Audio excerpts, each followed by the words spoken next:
तो बच्चों आज का हमारा वीडियो है इलेक्ट्रिक फील्ड लाइंस और उनकी प्रॉपर्टीज़ के बारे में। तो कहानी शुरू होती है 1830 से पहले, जब चार्जेस की खोज हो चुकी थी। पता चल चुका था कि दो तरह के चार्ज होते हैं, पॉजिटिव चार्ज और नेगेटिव चार्ज। और जो अपोजिट चार्ज होते हैं वो एक दूसरे को अट्रैक्ट करते हैं, जबकि जो सेम चार्ज होते हैं वो एक दूसरे को रिपेल करते हैं। और साथ ही साथ कूलम साहब अपना इलेक्ट्रोस्टैटिक फोर्स का लॉ दे चुके थे। वो ये बता चुके थे कि चार्जेस जितना पास होंगे उनके बीच लगने वाला फोर्स भी उतना ही ज़्यादा होगा। लेकिन इस चीज़ को विजुलाइज कैसे किया जाए? तो साइंटिस्ट को इस चीज़ में दिक्कत आ रही थी, लोगों को समझाने में, लोगों को इसकी कल्पना करवाने में दिक्कत आ रही थी। तो लोगों को विजुलाइज करा सकें इसके लिए 1830 में माइकल फैराडे, जो कि एक इंग्लिश साइंटिस्ट थे, उन्होंने पहली बार इलेक्ट्रिक फील्ड लाइन का कंसेप्ट लोगों के सामने रखा, ताकि लोग इलेक्ट्रिक फील्ड लाइन के जरिए चार्जेस को विजुलाइज कर सकें और इलेक्ट्रिक और मैग्नेटिक फील्ड को समझ सकें। तो माइकल फैराडे साहब ने ये बताया कि अगर किसी स्मॉल पॉजिटिव चार्ज को हम किसी इलेक्ट्रिक फील्ड में मूव करने के लिए फ्री छोड़ दें, तो जिस पाथ को वो फॉलो करेगा वो पाथ जो होगा वो इलेक्ट्रिक फील्ड लाइन को रिप्रेजेंट करेगा। तो जैसे यहाँ पर हम देख रहे हैं कि ये जो लाइंस हैं जिस पे एरो लगे हुए हैं, ये इलेक्ट्रिक फील्ड लाइंस हैं, है ना। पॉजिटिव चार्ज से नेगेटिव चार्ज की तरफ ये जो लाइंस हैं ये इलेक्ट्रिक फील्ड लाइंस हैं। तो इन इलेक्ट्रिक फील्ड लाइंस के जरिए हम चार्जेस और इलेक्ट्रिक फील्ड के बिहेवियर को समझ सकते हैं। तो ये जो इलेक्ट्रिक फील्ड लाइंस होती हैं कुछ खास तरह की प्रॉपर्टीज भी शो करती हैं। इनको अब हम समझते हैं एक एक करके। तो बच्चों पहली प्रॉपर्टी ये कहती है कि जो इलेक्ट्रिक फील्ड लाइंस होती हैं ये कॉन्टिन्यूअस और स्मूथ कर्व्स होते हैं, इनमें ब्रेक नहीं हो सकता। जैसे यहाँ पर हम देखें पॉजिटिव चार्ज से नेगेटिव चार्ज की तरफ ये जो हम लाइन देख रहे हैं ये पूरी तरह कॉन्टिन्यूअस लाइन है, इसमें कहीं भी ब्रेक नहीं है। अगर इसमें ब्रेक हो गया तो इसका मतलब ये होगा कि यहाँ पर इलेक्ट्रिक फील्ड नहीं है, जो कि पॉसिबल नहीं होता। ठीक है। इसके बाद जो दूसरा पॉइंट आता है वो ये आता है कि जो इलेक्ट्रिक फील्ड लाइंस होती हैं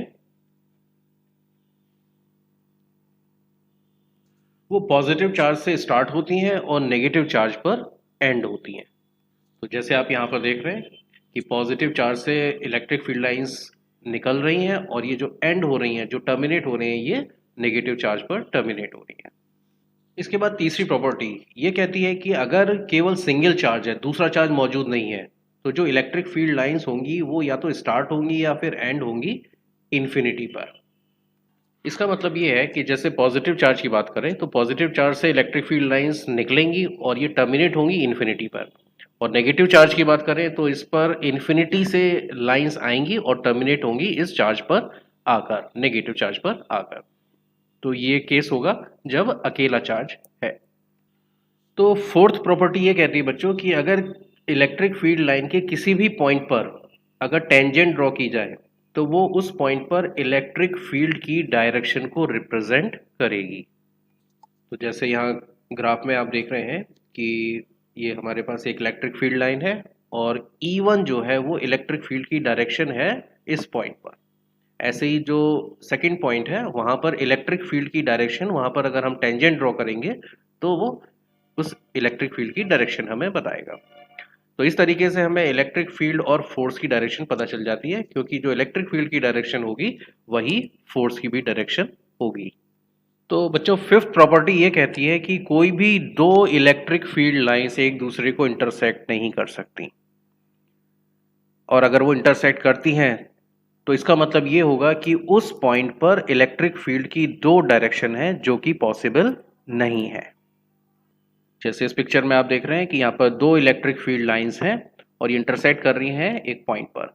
तो इसका मतलब ये कि जो इंटरसेक्टिंग पॉइंट है इस पॉइंट पर दो डायरेक्शन हो गई इलेक्ट्रिक फील्ड की, और इलेक्ट्रिक फील्ड की किसी भी पॉइंट पर कभी भी दो डायरेक्शन हो ही नहीं सकती हैं। तो इस वजह से कभी भी दो इलेक्ट्रिक लाइंस एक दूसरे को इंटरसेक्ट नहीं करेंगी। तो सिक्स प्रॉपर्टी ये कहती है बच्चों कि जो इलेक्ट्रिक फील्ड लाइंस होती हैं वो कंडक्टर के सरफेस के हमेशा नॉर्मल होती है, यानी परपेंडिकुलर होती है।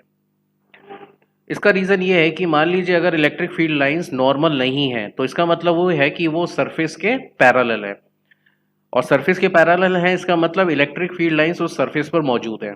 और अगर इलेक्ट्रिक फील्ड लाइंस उस सरफेस पर मौजूद है तो इसका मतलब ये है कि वहां पर फोर्स मौजूद होगा जो उसमें मौजूद कंडक्टर में मौजूद इलेक्ट्रॉन्स को मूव कराएगा।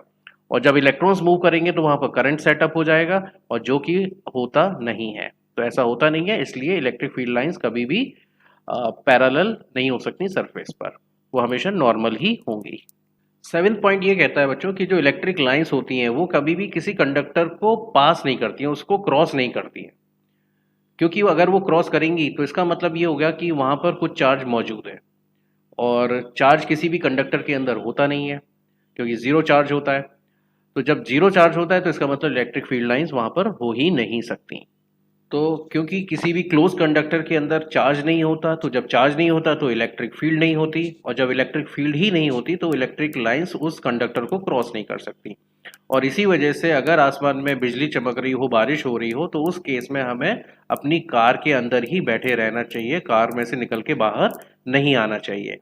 क्यों? क्योंकि जो कार है वो एक तरह का क्लोज्ड कंडक्टर हो जाएगा और उसके अंदर इलेक्ट्रिक फील्ड आएंगी ही नहीं, और जब इलेक्ट्रिक फील्ड ही नहीं आएंगी तो जो पर्सन है, जो भी लोग बैठे हुए हैं कार में, वो हमेशा सेफ रहेंगे, उनको करंट नहीं लगेगा, उनके ऊपर बिजली नहीं गिरेगी। 8th प्रॉपर्टी ये कहती है बच्चों कि जो इलेक्ट्रिक फील्ड लाइंस होती हैं उनकी लेंथ वाइज कॉन्ट्रैक्ट होने की टेंडेंसी रहती है, यानी सिकुड़ने की टेंडेंसी रहती है। तो जब पॉजिटिव से नेगेटिव की तरफ जाती हैं तो वो सिकुड़ती चली जाती हैं, झुकती चली जाती हैं, और यही उनकी जो टेंडेंसी होती है ये एक्सप्लेन करती है कि जो अनलाइक चार्ज होते हैं उनके बीच अट्रैक्शन का फोर्स होता है। तो यहाँ पर हम देख रहे हैं कि पॉजिटिव और नेगेटिव चार्ज है और इन पर जो इलेक्ट्रिक फील्ड लाइंस हैं, जैसे जैसे हम उनके सेंटर की तरफ बढ़ेंगे, यानी उनकी एक्सेस की तरफ बढ़ेंगे, प्लस माइनस की एक्सेस की तरफ, तो हम देख रहे हैं कि जो इलेक्ट्रिक लाइंस हैं वो पास आती जा रही हैं, सिकुड़ती जा रही हैं, और ये सिकुड़ने की वजह से ही इनके बीच एक फोर्स ऑफ अट्रैक्शन काम करता है।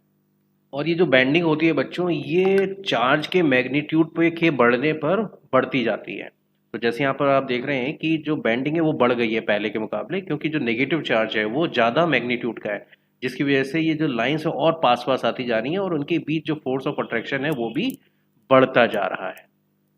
9th प्रॉपर्टी ये कहती है बच्चों कि जो इलेक्ट्रिक फील्ड लाइंस होती हैं वो साइड की तरफ एक लेटरल प्रेशर भी एक्सर्ट करती है, यानी साइड की तरफ वो एक दूसरे को रिपेल भी करती हैं अगर चार्जेस सेम होंगे तो ये एक्सप्लेन करता है कि जब सेम चार्ज होते हैं तो उनके बीच रिपल्जन होता है। तो यहाँ आप देख रहे हैं कि चार्ज अगर सेम है तो ये जो लाइंस हैं ये एक दूसरे को रिपेल कर रही है, यानी साइड में एक दूसरे को रिपेल करती जा रही हैं, और यही रीज़न है कि जो सेम चार्ज होते हैं वो एक दूसरे को फिर रिपेल करना शुरू करते हैं, एक दूसरे को अपोजिट डायरेक्शन में धक्का देना शुरू करते हैं। 10th प्रॉपर्टी ये कहती है बच्चों कि अगर किसी रीजन में जो इलेक्ट्रिक फील्ड लाइंस अगर बहुत पास पास हैं, बहुत करीब करीब है, तो इसका मतलब ये है कि उस रीजन में इलेक्ट्रिक फील्ड की स्ट्रेंथ स्ट्रॉन्ग है, और अगर वो एक दूसरे से दूर दूर है तो इसका मतलब ये है कि उस रीजन में इलेक्ट्रिक फील्ड की स्ट्रेंथ वीक है।